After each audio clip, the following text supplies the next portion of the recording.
الله على الجمال والحلاوة، مفيش كلام تاني. شغل محلات عالي جدا. تورتاية تحفة.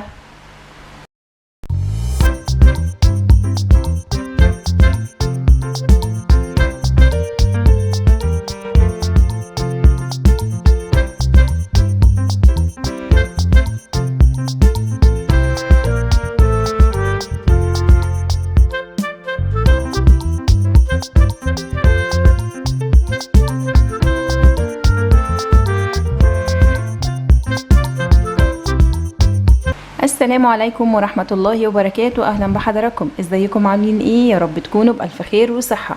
زي ما حضراتكم شفتوا كده تورتاية هنعملها مع بعض في الخلاط. مقادير سهلة وبسيطة. هنبتديها اول حاجة ب4 بيضات بدرجة حرارة المطبخ، هننزل بيهم على طول في الخلاط بتاعنا. هننزل عليهم ب4 أظرف صغيرين من الفانيليا. لو هنستخدم فانيليا سايلة هنستخدم معلقة الشاي مليانة. ولا في اسهل من كده طريقة في الخلاط، ولا مضرب كهربائي ولا عجان. هنحط عليهم معلقه كبيره من الخل الابيض، تديها شاشه حلوه قوي للكيك بتاعك، وبتضيع كمان زفاره البيض. كوبايه ونص من السكر والحبيبات العادي جدا، ما نزودش عن كوبايه ونص. اضرب الكلام ده حلو قوي مع بعضه لغايه ما الاقي اللون الاصفر ده دخل على اللون الابيض الفاتح. التورتيه بتاعتنا النهارده عباره عن 4 طبقات يا جماعه. شايفين المقادير سهله وبسيطه قد ايه؟ مش هتصدقوا قد ايه بساطتها. موجوده في كل بيت، بس النتيجة ممتازة. هتعملي أفخم تورتاية بمقادير بسيطة جدا واقتصادية كمان. ضربت الخليط بتاعي كويس جدا زي ما حضراتكم شفتوا. هنزل عليهم بكوباية من اللبن بدرجة حرارة المطبخ. كمان معايا كوباية من الزيت النباتي هضيفها على الخليط. شايفين السهولة؟ يعني كل المكونات السايلة بتاعتي ضفتها في الخلاط. هضرب الكلام ده حلو جدا مع بعضه لمدة دقيقة أو دقيقتين. خلاص الخليط بتاعي جاهز وتمام. هنجيب طبق يكون مجهزه فيه 3 كوبايات من الدقيق المنخول 3 مرات. اتاكدوا ان انتوا نخلتوه 3 مرات وادعوا لي على النتيجه بتاعه الكيكه. نزلت عليه بذره بسيطه جدا من الملح، وكيس كيك شيف اللي هو 23 جرام. تمام. اقلب بقى المكونات الجافه الحلوه دي مع بعض بالويسك العادي جدا، او حتى بمعلقه زي ما انت عايزه. مقاديرنا النهارده سهله وبسيطه، والطريقه مفيش ابسط منها. هنزل بقى بالخليط السائل ده على المكونات الجافة. شايفين الخليط فاتح جدا وهش خالص. تمام. اقلب في اتجاه واحد يا جماعة، زي دايما ما بقول لحضراتكم في كل الكيكات اللي بنعملها. ما نقلبش يمين وشمال، ما نضيعش الهواء والتعب اللي احنا عملناه عشان نحافظ على ارتفاع الكيك. نقلب في اتجاه واحد بالسباتيول في ايدينا، وكل شويه بننزل الجوانب دي علشان كل الخليط يختلط مع بعضه، ما يبقاش فيه جزء من الدقيق فوق. تمام. بصوا بتأكد بالقاع كده بتاع الطبق بالأحرف بكله ان مفيش اي دقيق خالص. في 10 دقايق او اقل كمان جهزتي احلى تورتايه. طبعا تنفع كيكه عاديه جدا تاكلوها براحتكم بألف هنا، وتنفع تورتايه ب4 طبقات زي ما بقول لحضراتكم. هتشوفوا كمان شويه معايا. ده شكل الخليط وده القوام بتاعه. في الوقت ده بكون مجهزه صينيتين، كل صينيه مقاس 24، دهنها دهنه من الزيت ومبطناها من الدقيق. ممكن طبعا تحطوا ورق زبده زي ما انتوا حابين. انا هقسم الخليط بتاعي هنا على الصينيتين. طيب ممكن تستخدموا كمان صينيه مقاس 20، هتطلع الكيكه مرتفع او التورته مرتفع اكتر، ولكن هي مرتفعه جدا معايا فمش محتاجه ارتفاع اكتر من كده. فاستخدمت صينيتين زي ما اتفقنا مقاس 24. خبطهم خبطه بسيطه كده قبل ما ادخلهم الفرن درجه حراره 180 لمده 20 دقيقه. بعد نص ساعه تقدري تختبري الكيك بتاعك. شايفين ادي الكيك طلع، وسبته طبعا يهدى شويه. بصوا عامل ازاي، وشايفين لونه وجماله، مفيش كلام تاني. جبت الستيك واختبرت في قلب الكيكه، طلعت الستيك نظيفه، يبقى الكيك بتاعي مستوي من جوه وزي الفل. هسيبهم بقى يبردوا خالص، وبعدين ادخلهم التلاجة ونشتغل فيهم تاني يوم. في الوقت ده بقى هنجهز مع بعض الكريم شانتيه. ده كريم شانتيه خام. هستخدم كوبايه واحده من الكريم شانتيه، كوبايه من السكر البودر، وعليهم كوبايه من الماء المتلج جدا. ممكن جدا طبعا لبن، مفيش اي مشكله. هضرب الكلام ده مع بعضه لغايه ما يعمل لي فوم ويرتفع ويتضاعف الحجم.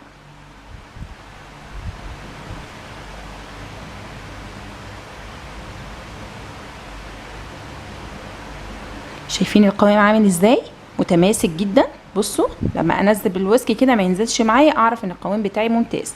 طلعت الكيك بقى من التلاجة وابتدي اسلك الاحرف بتاعته واخرجه من الصواني.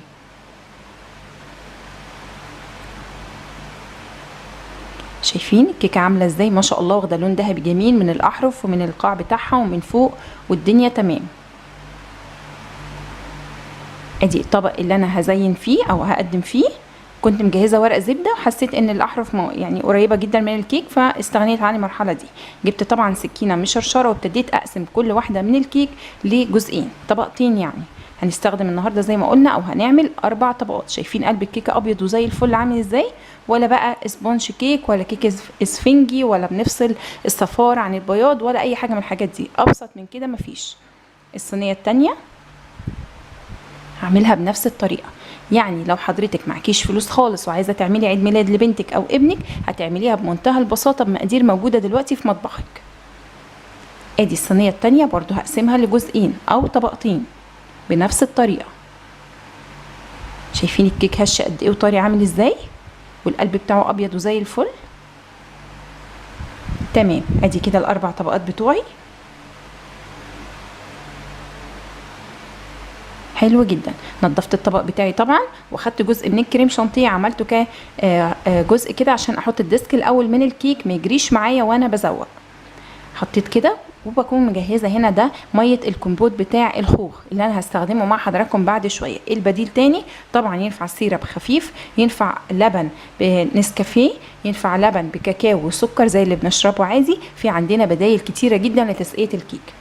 سقيت الكيك بتاعي حلو قوي كده، وابتدي اجيب طبقه من الكريم شانتيه وابتدي اوزعها كويس. شايفين الكريم شانتيه متماسك جدا. ده كريم شانتيه خام يا جماعه وبدون سكر. حطيت الطبقه التانيه. تمام. وبنفس الطريقه اديها تسقيه حلوه كده من كمبوت الخوخ او ميه كمبوت الخوخ. طبعا طعمه حلو جدا وبيدي الكيكه طعم مفيش كلام.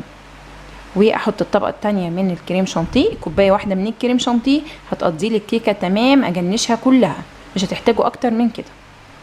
وادي الطبقه التالته. خليت الطبقه اللي هي بتبقى فوق الكيكه هي اللي هحطها فوق، والطبقه اللي في النص هي اللي في النص عشان تديني الارتفاع المظبوط. تمام.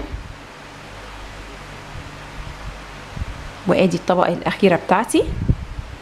انا ما بحبش اقشر الوش لان دي كيكه معموله بالدقيق العادي ما فيهاش اي زفاره والوش بتاعها مش ناشف. بعمل كده بس في الكيك الاسفنجي او الكيك المعمول بدقيق الاسبونج، وده عملته مع حضراتكم قبل كده. عملت بالستيك فتحات بسيطه جدا وابتديت احط برضو التسقيه بتاعتي. وكده خلصت ال4 طبقات بتوعي، وابتدي بقى اوزع الكريم شانتيه بتاعي على كل اجزاء التورته بالشكل اللي حضراتكم شايفينه ده. معايا السكينه المشرشره الحلوه دي او بسباتيول بظهر معلقه، اي حاجه اشتغلي بيها، مش هنقف على حاجه.